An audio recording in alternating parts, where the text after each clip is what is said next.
Well, I hope you've had a good week. Can't quite believe it's Saturday already and we're into July, but certainly feeling very much better than I did this time last week, having had the results through from my cardiologist, and my heart is healthy, which is great. Still not quite sure what caused the other bits and pieces to happen, but I think having had this time to relax and to rest, I'm feeling an awful lot better, so I'm back to work with you on Tuesday. But this evening, of course, another short story for you to enjoy, and I've chosen, yet again, from Cecelia Ahern's collection, A Story for Every Woman. It's called Raw. That's what the book's called, and she sold 25 million copies of her stories around the world, so I thought you might enjoy this one.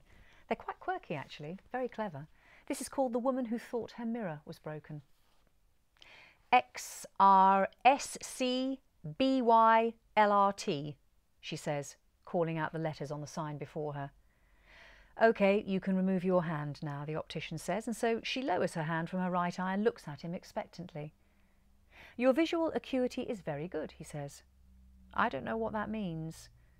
It refers to clarity of vision dependent on optical and neural factors, the sharpness of the retinal focus within the eye, the health and the functioning of the retina, and the sensitivity of the interpretive faculty of the brain. Harry, I used to babysit you.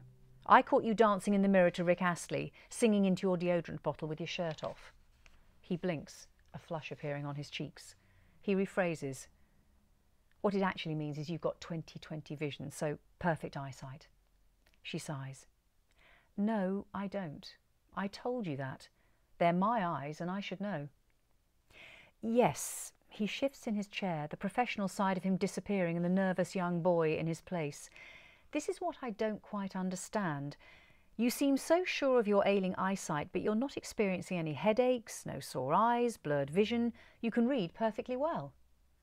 There's no issue with your distance sight. In fact, you read the bottom line of the eye chart, which many people can't read. I just don't understand where your difficulty lies. She throws him the same look she had thrown him when she'd found him with his head hanging outside the bathroom window, sneaking a cigarette. He'd shouted to her that his stomach was upset, but she'd used a coin to unlock the door from the outside. If he didn't have an upset stomach before, he certainly had one afterwards. She had been a terrifying babysitter. Despite the fact they were both 20 years older now, her intimidating stare held the same power over him. He tries to remember he is a grown man now, married, 2 children, holiday home in Portugal. Mortgage half paid. She can't hurt him anymore. He straightens his spine. It started a few weeks ago, she explains. What did? The problem with my feet. He stares at her blankly. You're being sarcastic, aren't you? Your eyes. That's what you're here for. Yes, my eyes, she snaps. The grown-up Harry, the husband and the father, is gone. He is back to the humiliated teen. I can't quite pinpoint it, but I'd say it happened about 3 weeks ago. I woke up the morning after my birthday party and I felt wretched. Could barely recognise myself.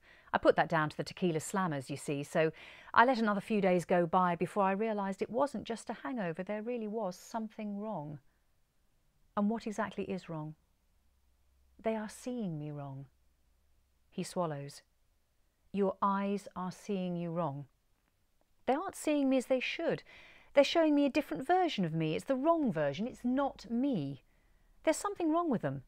Perhaps it's not the vision. I don't know, perhaps I need an X-ray or an MRI, or perhaps it's not the lens. What if it's the pupil, or it's the iris, or another part?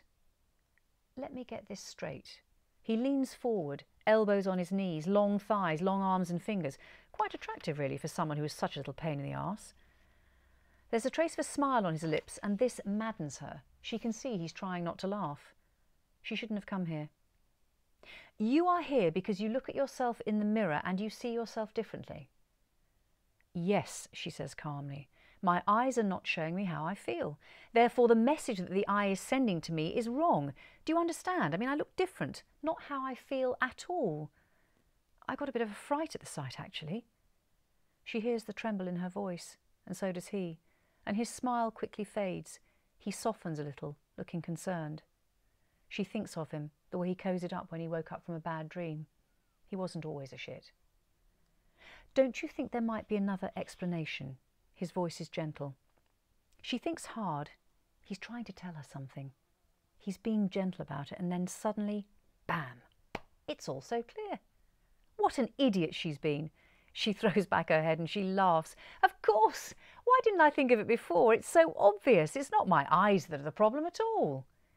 He seems relieved that she's not going to fall to pieces on his chair in his office. He sits up and he smiles. She claps her hands gleefully and she stands.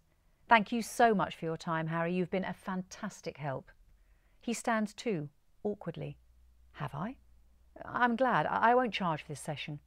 Oh, don't be silly, she says, reaching for her purse. She laughs, so happy to have this resolved. So pleased it's not an eye problem. He takes the money awkwardly. She waves away the receipt. So what are you going to do, may I ask? Well, if it's not my eyes, Harry, what else could it be? She says. I'm going to get the mirror fixed, of course. The mirror man, Lawrence, stands before the full-length mirror in her bedroom, scratching his head. You want me to do what?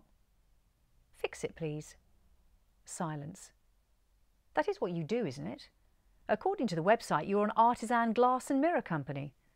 Well, yeah, I mainly design custom pieces, but we also do mirror and glass installations and replacements, repair work to the frames, chips in the glass, that kind of thing. Perfect. He still looks confused. He'd taken a quick sweeping look at her bedroom as he entered, but she's not sure if he noticed that only one person sleeps here. Just her. No husband. Not anymore. Apparently they're almost through the worst of it. Her separated friends tell her the light is at the end of the tunnel. She certainly hopes so. She's nearing the end of her tether, and thinking her eyes are a problem really isn't helping things. What's the problem, she asks. The problem is I don't see a problem with this mirror. She laughs. Do I pay for that diagnosis? He smiles. He has dimples. She suddenly wants to fix her hair. She wishes she'd paid more attention to her appearance before he arrived. Well, there is a problem. Trust me. Can you replace the glass? I'd like to keep the frame. It was my mother's. She smiles. He smiles back. His eyes start to wander over her. Goosebumps rise on her skin. Is it cracked? He drags his gaze away from her and studies the mirror, running his hands over the finish. She can't stop watching him. No, it's not. But it's broken. How is it broken? He frowns, scratching his head again, and so she tells him how she went to the optician, but there seems to be no problem with her eyes, and so the logical conclusion both she and the optician came to was that the mirror must be broken. He stares at her, curious, but gently so, not in a judgmental way. Maybe you've heard of this problem before, she asks. He goes to say something and then stops himself. Sure, he says, it's a common problem. Good, she says, relieved. If it wasn't the mirror, I wasn't sure who to go to next. Is this the only mirror you use, he asks. It seems a strange sort of question. She's never given it any thought before. Yes, it is. She's been avoiding mirrors for a while. Since everything in her life went to shit, she couldn't be bothered to look at herself anymore. He nods. Quick look around her bedroom again. Perhaps he sees now that only one person sleeps in it. Is it that obvious? She wants it to be obvious. I'll have to take it with me back to the studio. I'll have to take out this pane and cut one that will fit just right. I could freshen up the frame for you too, bring it back to life. She's hesitant to let it go. I'll keep it safe, don't worry, I know it's important to you. The woman sees her mother posing in front of it, pictures herself as a little girl, sitting on the floor beside her, watching her get ready to go out, wishing she could go with her too, thinking that her mother is some exotic creature that she will never resemble. She smells her mother's perfume, the one she saves for her special nights out. Twirl, mummy. And she would. She always did. Swirling pleats, billowing skirts, revealing side splits. She glances in the mirror again. She doesn't see the little girl. She wasn't expecting to see her, was she? She sees a version of herself that she doesn't like. Older. She looks away. She's not herself. Nope, the mirror has to go. I could use another mirror, I suppose. No, don't do that, he says. This is the one you want. He rubs the frame lovingly, delicately. I'll make this perfect for you. And before she closes the door, he says, promise me you won't look in any other mirrors until this one is ready? I promise, she nods. When she closes the door, her heart is pounding. He rings the next day to tell her that he'd like to come to the studio. He'd like her to come to the studio and pick out a piece of glass. and she wonders if it's actually necessary. She wonders if he's just trying to see her again, hoping that's the case. The same? Aren't all mirrors the same, she asks. The same, he cries in mock outrage. We've got all sorts, plain mirrors, spherical mirrors, you name it, we have them. She pulls up to his business address in her car the following day, and she spent more time on her appearance. She used the bathroom mirror. It seemed a little off too, but certainly closer to the version of herself that she was used to. She expected a dirty warehouse or a retail outlet, somewhere cold with hard surfaces, soulless, but that's not what she finds. It's set down a pretty lane. She travels to a converted barn, and inside looks like something from a design magazine, filled with the most stunning mirrors she's ever seen. I use reclaimed wood for the frames, he says, bringing her on a tour around the studio. Look at this one, pointing to the woodland stretching out in the acres beyond the barn. I found the wood there. Doesn't have to be grandiose at all. She runs her hands along all of the frames, impressed by his artistry, feeling a little bit embarrassed that she contacted a man with such a gift to fix a pane. He apparently developed the barn himself, explaining about the windows and the light rebounding. She's got no idea what he's talking about, but it sounds beautiful, and she feels something when she looks at him, something she hasn't felt for a very long time, a lifetime ago, when she was another person, the person she doesn't look like anymore. He comes close to her. He places his hands on her two arms and he turns her around. Your mirror is over there. She sees he has done exactly what she asked him to do. It's been sanded and varnished.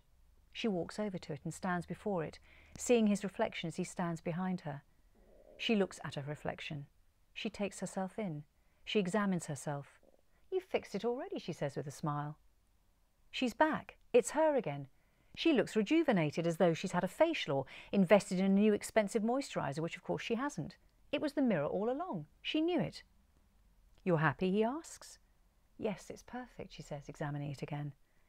She sees a red dot on the glass and she reaches out to touch it. Her hand hits the pane. No dot to be felt. Confused, she spins around to look at him in the flesh. What kind of mirror did you use? Look at it again, he says, a strange look on his face. It feels like a trick. She slowly turns and faces the mirror again, examines the frame, the glass, everything but her face really, because he's behind her and she's self-conscious and she's fluttering inside. The red dot is still on the glass, and she wonders if it's a test, though she has already reached out to touch it and it's not physically there. Have you ever heard of a thing called simultaneous contrast? She shakes her head. It's a painting term. You paint too? Just a hobby. It's a term for when certain colours look different to our eye when placed next to each other. The colours aren't altered, it's just our perception. He allows this to sink in. Turn around and look at yourself again, he says gently. She slowly turns around and really takes herself in this time. Her eyes scan over her older face, her fuller cheeks, the wrinkles around her eyes, her fuller stomach. She pulls her blouse away from her waist self-consciously, and as she's doing so, she sees the red dot again. Instead of reaching out to the glass, she looks down at her body and she finds the sticker on her arm. How did that get there, she asks, peeling it off. He's grinning. You stuck it there, she says, remembering her surprise at his touch when he spun her round. He'd used that opportunity to place the red sticker on her arm. The mirror test. All of us mirror artists do it, he says jokingly. The first time I saw the sticker, I thought it was on the mirror, she says, figuring his test out. The second time, I realised it was on me. He nods. It's not the mirror, it's me, she repeats, and the message hits home. It wasn't the mirror that was broken, it was me all this time. He nods again. Though I wouldn't say you were broken. It's all about perception. I didn't want to touch the mirror. It's perfect as it is. She turns around and faces the mirror, studies her face, her body. She's older. She's aged more this year than she feels she has in 5 years. But this is her now. She's changing. She's aging. More beautiful in some ways. Other ways it's harder to take. Well, he asks, you still want to replace it? No. It's perfect. Thank you, she says. The end. Well, I hope you enjoyed that one. I shall look forward to seeing you next Saturday. Stay safe and well and keep in touch, won't you? I'll see you on Tuesday.